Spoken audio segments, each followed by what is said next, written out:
Hi there, this is Teri from Stamping Magic. Welcome back to my channel. Today's project is this super cute Mini Curvy Keepsakes box. I've decorated it using the Snowfront stamp set, and I've stamped the box on all four sides.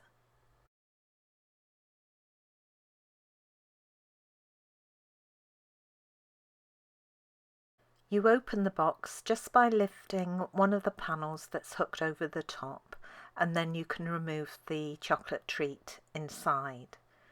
This is why I attached the tag underneath that first panel. Otherwise you'd have to destroy your box to get to the chocolate treat inside, and that would be such a shame.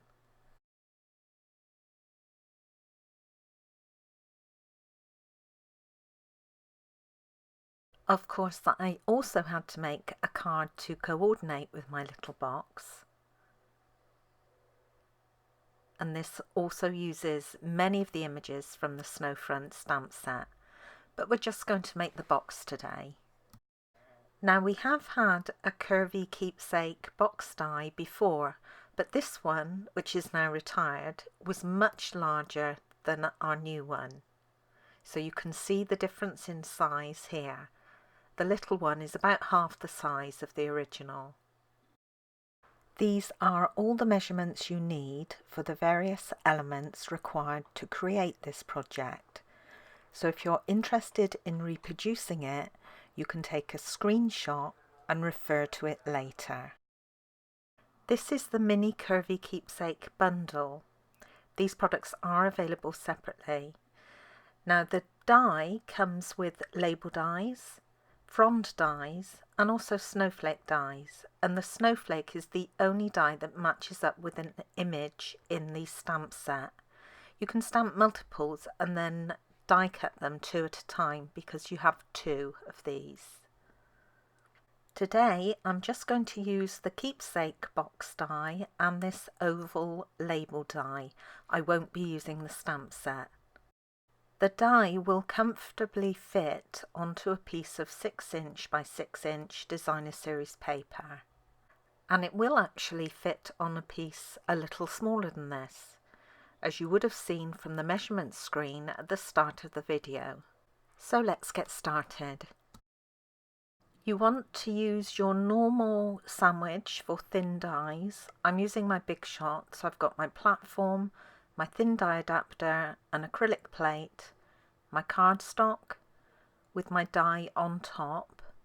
You should be able to cut your oval tags out of the waste cardstock once this die has been run through. Now I'm covering it with a piece of copy paper to stop the scratches on my top plate transferring onto that white card. And then I'm just running it through once, and it's all cut nicely. This is the Snowfront stamp set, and all the images shown on the cover are actual size, so you can see they're a perfect size for decorating the keepsake boxes. Now, the main colours I'm using today are Old Olive, Early Espresso, Smoky Slate and Crumb Cake.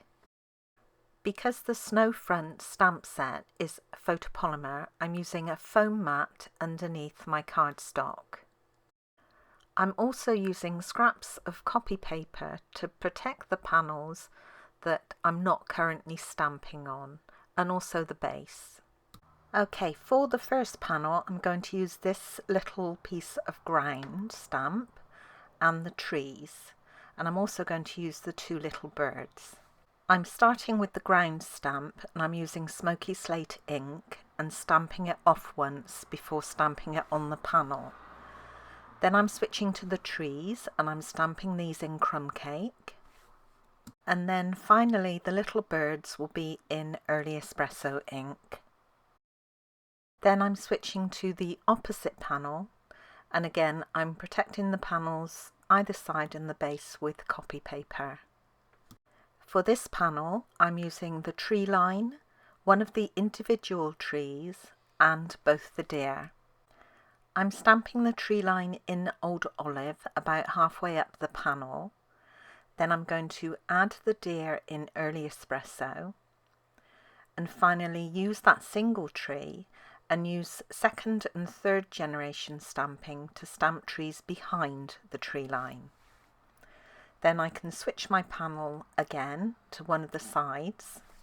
For this panel I'm going to use that little ground stamp again, the large tree and also the snowman. Now the ground will be in smoky slate stamped off, the snowman will be in smoky slate full strength, and the tree in Old Olive ink. Then I can turn my box again and position for the last panel. And for this panel I'm using the road, the house and one of the individual trees.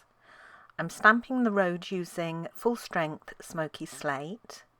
The house will be Early Espresso, and then I'm going to use first, second and third generation stamping in Old Olive for the tree. And that's completed all the stamping for the box. For the tag, I'm using smoky slate for the snowman and again Old Olive for the trees. I'm using first and second generation stamping. I wanted to add a little more colour into this little scene, so I'm using Balmy Blue just to add some sky. Now I'm going to use my sponge dauber for this because the area that I'm actually covering is quite small. And I'm just applying the ink in a light circular motion across the top of all of the panels and the top of the tag.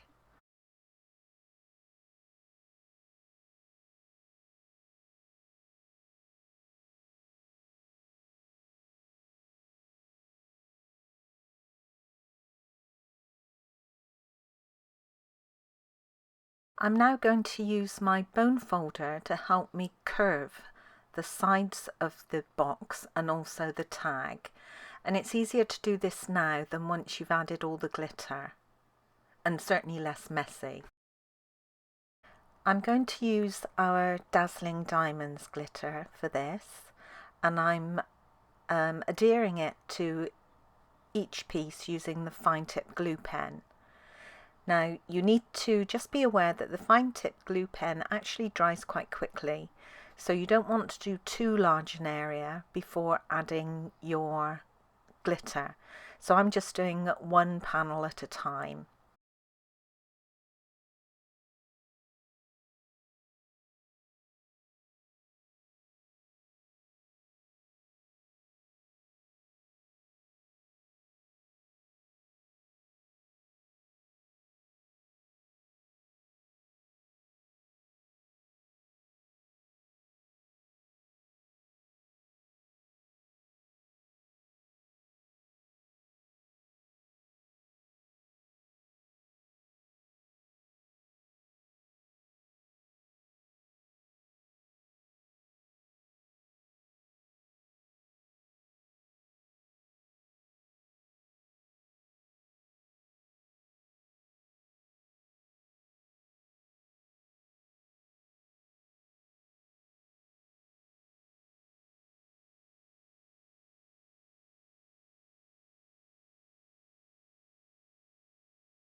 For the Christmas tree, I'm just putting little dots of glue all over it, so when I add the glitter it will look like sparkly ornaments.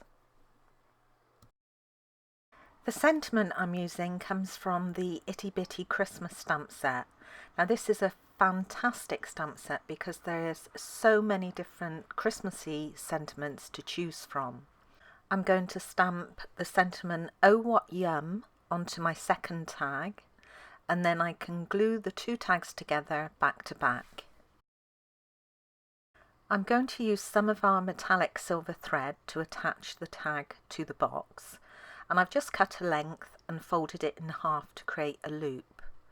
Then you thread the loop through the hole front to back, push the ends through the loop and pull it tight. Now to prepare the box, you just need to fold on the score lines. Then all you need to do is bring the two panels together with the little handle, and then you can slot the other two panels over the top of it. And that's your box made. You want to leave one of the sides open when you attach your tag, and this way your box won't have to be destroyed to get the goodies out. So I'm just tying that tag, not too tightly, around the handle, and then I can trim off the ends. Then you can add your chocolate treat and close the box. I'm using a piece of our polka dot tulle ribbon for the bow, and I'm just doing a simple bunny ear bow. So I make 2 loops, tie one round the other, and hey presto, you're done. Now this ribbon hasn't got much slip to it, so it's a little hard to adjust, so it takes a minute. Then I can trim my ends, and I'm going to fix this in place with a glue dot. And I chose this ribbon because you can see through it, so I can still see my design on the tag and on the panel of the box. And that's it, we're all complete. It's such a sweet little box, absolutely adorable. And here's my original one, although they're pretty much identical. And of course I couldn't stop there, I had to make some more to show you. For this first one I used some of our Wrapped in Plaid Designer Series paper, the 6-inch stack, and one of the trees from the Perfectly Plaid stamp set. The sentiment comes from the Tiny Keepsakes stamp set, which coordinates with this die set, and I used some of our gold metallic pearls to decorate the tree. For this next one I used one of the small background stamps in the Tiny Keepsakes stamp set, as well as another of their sentiments, and I also used the Delicata Golden Glitzing. For this final one I used the other little background stamp from the Tiny Keepsakes stamp set, and I used the Delicata Silvery Shimmer ink. The image is from Snowman Season. This is another of my favourite Christmas sets, and I coloured him using some of our Stamping Blends alcohol markers. Thank you for joining me today. I hope you enjoyed this project. If you did, please give it a thumbs up, and don't forget to subscribe and hit that notifications bell so you don't miss out on any future videos. Bye for now.